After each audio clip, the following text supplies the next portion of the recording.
So, Phred, were you able to go to church? I was. How was church? We had Dr. Alveda King come to visit us, and she is the niece of Reverend Dr. Martin Luther King, and she was 17 when she marched with him and her dad and the rest of the people down that famous march, and she's an incredibly powerful woman of God. She's very, very cool. I have to say that I was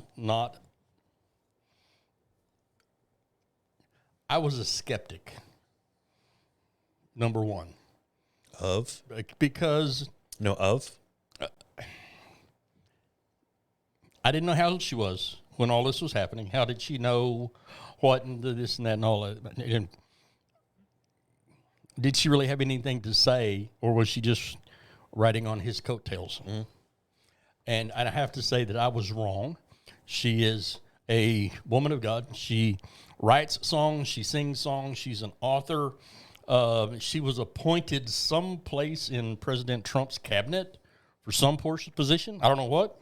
I don't remember. Yeah, she's a very intelligent lady. Very engaging. I was completely proven wrong in my preconceived notions. So, yeah. What's up, Lightning Technical? It was pretty cool.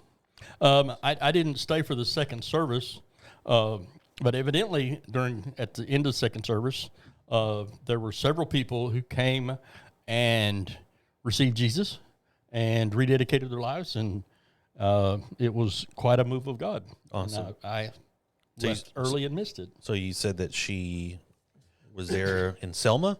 She was 17 years old when the march where everybody's walking down the street, I guess that's Selma, Alabama or whatever. She was there. She was 17 when Dr. King was shot. Her father, Martin's brother, AJ, was also killed. I didn't know that. Yeah. About a year or a little bit longer after that, same kind of thing. And she lost her grandma there, all kind of in the same real close time frame together. So she's familiar with loss and grief and hate, right, for lack of a better word, and forgiveness and redemption and being able to move forward and stuff. And like I said, my thought process was wrong. She's a dynamic woman of God and a very, very special woman. Did she happen to talk about the assassination attempt of Dr. Martin Luther King Jr.'s reputation? His reputation? Yeah, because like here recently, over the past few years, there's been an attack by the left of whatever we're going to call it, saying that there was all this infidelity going on, and he wasn't the great man that he was being projected as.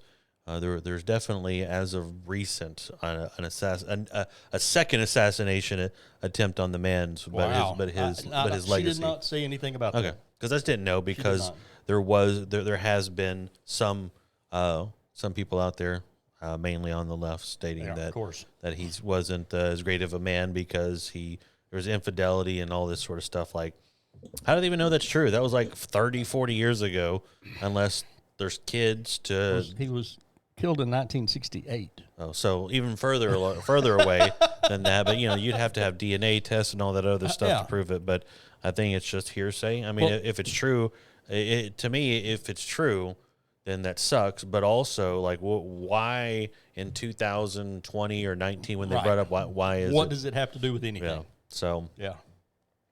But yeah, I just figured that since she was at the church, that maybe she would say, she didn't say anything about it. Because it was very, very interesting the way the whole thing was set up. It was basically set up as an interview. And my pastor was interviewing her. That's awesome. And we were sitting there listening to their conversation. Yeah. And it was utterly brilliant. Every answer that she had came from this amazing book. Every answer she had, every single one, scripture. It was brilliant. Nice. So she knew what she was talking about. She did. She does. Awesome. And she's something like a dozen books that she's written. I think I saw, because there was a grid on the screen, and it was either 9 or 12 books that she's authored.